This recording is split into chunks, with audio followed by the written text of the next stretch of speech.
for our leaders indeed, for all who sustain us and drive us and nudge us and email us and make sure that we are true to our very selves. I have some words that I'd like to share with you. Friends, I'm going to do the very best I can. Rabbi Harold Kushner tells a story, one of my favorite stories, of a little boy whose mother sent him on an errand. And he was a long, long time coming back. When he finally returned, his mother said, "Where were you? I was worried about you." And the boy replied, "Oh, there's a kid down the street whose tricycle broke and he was crying because he couldn't fix it. And I felt so bad, so I stopped to help him." The mother said, "Are you trying to tell me that you know how to fix a tricycle?" And the boy said, "No, of course not. I simply sat down and I helped him to cry." It's one of my most favorite lessons. A little boy helping somebody else to cry. And it is something that each of us is told not to do at points in our lives. I would like to suggest to you, my friends, that this is what a sacred community is supposed to do. This is who we're supposed to be. We call Yom Kippur in English the Day of Atonement.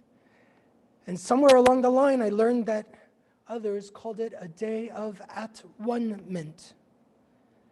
How can we experience oneness, unity, connectedness, interdependence today, these days of all days? How can we help each other cry? With radical empathy. That's what I want to talk to you about. Radical is what we say when there is something that is a significant change from that which we are so familiar. It's often seen as something in extreme when it makes us uncomfortable, and radical things often do. Sometimes to tag something or someone as radical is to actually other them. But it can also mean that it is time to engage in acts of reorientation, realignment, at oneness. What is empathy? I think folks don't really know. I think a lot of folks confuse sympathy with empathy. Sympathy is when we feel connected to someone. It could be about loyalty or even having a sensitivity to another person's experience. It is a very positive thing. But empathy is when we imagine or have the capacity to imagine someone else's feelings, their pains, their hurts. There is a Hasidic teaching that talks about two friends chatting with one another. One asks the other, "Tell me, what hurts me?" And the second says, "How do I know what hurts you?" And the first responded immediately and said, "If you don't know what hurts me, how can you say that you love me?" Radical empathy is when we actively, purposefully, deliberately strive to understand the feelings and experiences of others, to be able to communicate that they are heard, seen, and known. It goes far beyond sympathy. In Judaism, one of our master stories is that we were strangers in the land of Egypt. The text says over and over that we know what it's like to be a stranger in the strange land, to be someone who feels that they don't belong. Rabbi Shai Held, a modern Orthodox rabbi in New York and a wonderful teacher, he wrote, "The Torah's call is not based on a rational argument, but on an urgent demand for empathy. Since you know what it feels like to be a stranger, you must never abuse or mistreat the stranger." The prohibition is so often cited that it's easy to miss just how radical and non-obvious it is. The Torah could have responded quite differently to our experiences of oppression in Egypt. The Torah could have said, "Since you are tyrannized and exploited, and no one did anything to help you, you don't owe anything to anyone. How dare anyone ask anything of you? The Torah chooses the opposite path. Since you are exploited and oppressed, you must never be among the exploiters and degraders. You must remember what it feels like to be a stranger. Empathy must animate and intensify your commitment to the dignity and well-being of the weak and the vulnerable. And God holds you accountable to this obligation. Radical empathy embedded in our faith's tradition, its ultimate truths, tells us that whether we are the ones othered or if it is about someone else, we ought to be compelled to respond. So while some are instinctively deeply empathetic, for most of us, it's something that we have to work on. It's something we have to develop, practice, nurture. The Torah makes it unequivocally clear that the vulnerable among us must be our concern. The poor, the oppressed, the powerless, the non-Israelite ger, often translated as stranger, who is far from home and has no source of support, they are all the folks that we are called to love.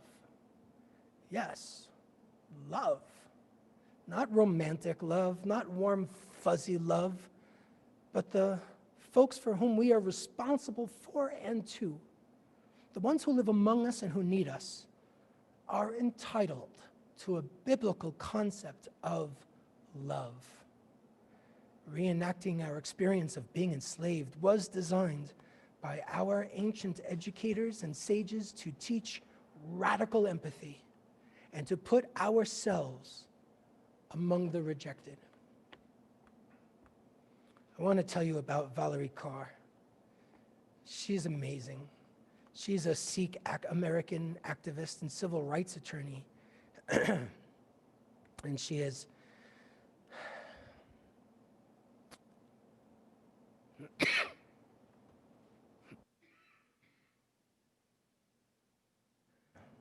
so sorry. She has just written an incredible book called See No Stranger, a memoir and manifesto of revolutionary love. I'm going to confess something to you. It put me at ease when she wrote in the book that she was trained as an attorney, and whenever activists or theologians would talk about love, she would roll her eyes. I used to do the same thing. I still do, and she got me to listen. This is what she teaches. Love is more than a feeling. Love is a form of sweet labor, fierce, bloody, imperfect, and life-giving. A choice we make over and over again. If love is sweet labor, love can be taught, modeled, and practiced. This labor engages all our emotions. Joy is the gift of love. Grief is the price of love. Anger protects that which is loved. And when we think we have reached our limit, wonder is the act that returns us to love. Revolutionary love is the choice to enter into wonder and labor for others, even our opponents, and for ourselves, in order to transform the world around us. It is not a formal code or prescription, but an orientation to life that is personal and political and rooted in joy. Loving only ourselves is escapism. Loving only our opponents is self-loathing. Loving only others is ineffective. All three practiced together make love revolutionary, and revolutionary love can only be practiced in community. Valerie Carr is brilliant. Her book is masterful, and her life story in it is compelling.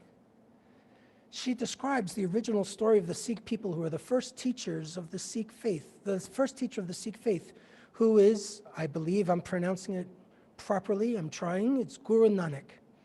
And Guru Nanak was devastated by seeing the conflict between Muslims and Hindus. He disappeared for 3 days and emerged with a vision of oneness, the oneness of humanity and the world. His teaching of this kind of love, the love created from seeing everyone as connected, brought him to teach, I see no stranger. I see no stranger. And that's the name of the book. We are trained to see everyone as a stranger, that we should be cautious and careful, even suspicious, especially if you grew up in New York. Valerie Kaur explains that wonder is your birthright. Again, she says it is easy to wonder about the internal life of the people closest to us. It's harder to wonder about people who seem like strangers or outsiders. But when you wonder about people that you don't know, when we imagine their lives and listen for their stories, we begin to expand the circle of those we see as a part of us. We prepare ourselves to love beyond what evolution requires. Guru Nanak called us to see no stranger, Buddha to practice unending compassion, Abraham to open our tent to all, Jesus to love our neighbors, Muhammad to take in the orphan, and Mirabai to love without limit. These wisdom and faith traditions all encourage us to see the divine in one another, and yet we resist it all the time. All the time. And I think Kaur's right. Again, she says wonder is where love begins. But the failure to wonder is the beginning of violence. Once people stop wondering about others, once they no longer see others as part of them, they disable their instinct for empathy.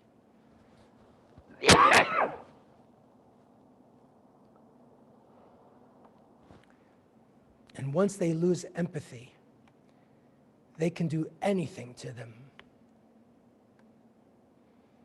Many of us remember Michael Schwerner, one of those 3 civil rights workers, traveled to Mississippi to register black voters to vote.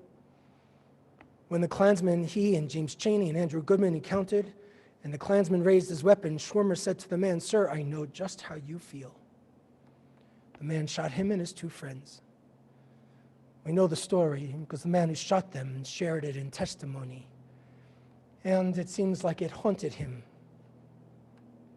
What would it take to wonder about this Klansman? It's hard for me to even answer. And at least at that moment, having no wonder about the humanity of Chaney, Goodman, and Schwerner made it easy to murder them. Again, in I See No Stranger, I learned how a Sikh doctor, Navinderdeep Niger, was one of the first doctors to show up at Ground Zero. On the morning of 9/11, he drove from Brooklyn to help. He and his team set up a triage center in the lobby of the American Express building. And after waiting and thinking that people weren't going to be coming, he saw a police officer in crisis. He went out to bring him back to this triage center. The police officer was the first survivor found. Dr. Niger was there all night treating first responders, wounded civilians, maimed human beings. And Kaur wrote, 3 days later, he stumbled home to sleep for a few hours, got up, and went out for a walk. "There goes one of those terrorists," somebody shouted. More people pointed at his turban and yelled, "Hey, you terrorist, go back to your country." And he rushed back home, Even after Newsweek published an article that named him one of the heroes of 9/11, he was constantly being confronted by hate and threats of violence. It's not a far leap to connect the dots of a lack of wonder to violence after 9/11, during the Holocaust, here at home, where human beings in black and brown bodies are routinely subjected to violence and unfair treatment. While Valerie Carr says it's a lack of wonder, Rabbi Sharon Brous of Los Angeles says that the challenge is fear. So dangerous is fear that we are warned repeatedly against losing ourselves to it. One of the most repeated phrases in the whole Torah is, Al tira, fear not, don't be afraid. Fear can confuse our moral landscape. It jumbles right from wrong. For Rabbi Brous, the response to this uncontrolled fear, of course, is radical empathy. Ethical passion comes from radical empathy. We know what it's like to be othered, hated.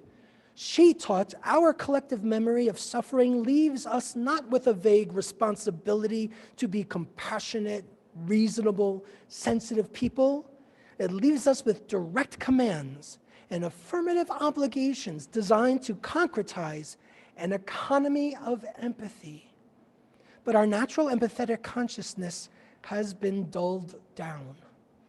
It has been dulled down by fear, by trauma, privilege, power, compassion fatigue, and boredom. Al tira, friends, don't fear. Brous's prayer is for us to drive out the culture of fear and narrowness and replace it with a culture of open-hearted empathy.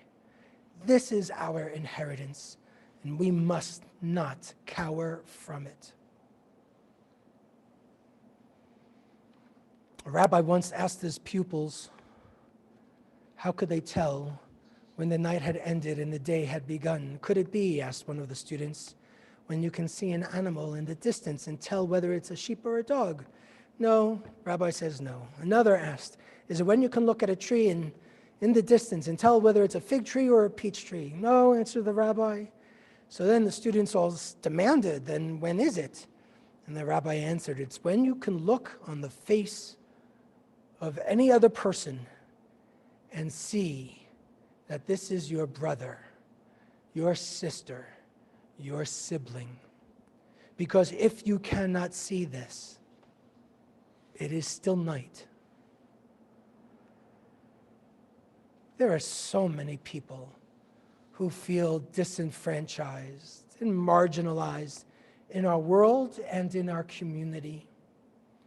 Women, LGBTQ plus individuals, low-wage workers, immigrants, those who are sick, those who are older, the poor, folks living with mental health challenges, others living with some level of disability, black, brown, and indigenous peoples, folks of Asian descent facing new hate, and so many more. You and I have felt this way from time to time, perhaps because we're Jews. What can we do to make this congregation more of a place that acts on homecoming? What can we do to bring equity, justice, and inclusion to this community and beyond our walls? James Baldwin said, I think the inability to love is the central problem because that inability masks a certain terror. And that terror is the terror of being touched. And if you can't be touched, you can't be changed. And if you can't be changed, you can't be alive. This is Yom Kippur. We believe that everyone has the capacity and power to change, to do teshuvah, to make new paths for our lives. This path, using our Jewish worldview, calls us to embrace humility, empathy, and the principle of tikkun, of repair.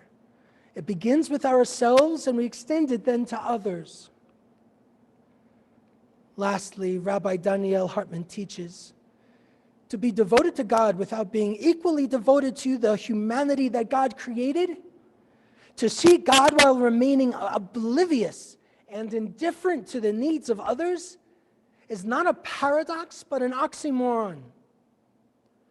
A religious person may yearn to be chosen, but a humble spirit recognizes that chosenness means accepting a rigorous set of responsibilities, not receiving a surplus of entitlements. Yes, love brings responsibility. To see another one truly is an act of grace. And if we can learn to have that sense of love, biblical love, revolutionary love,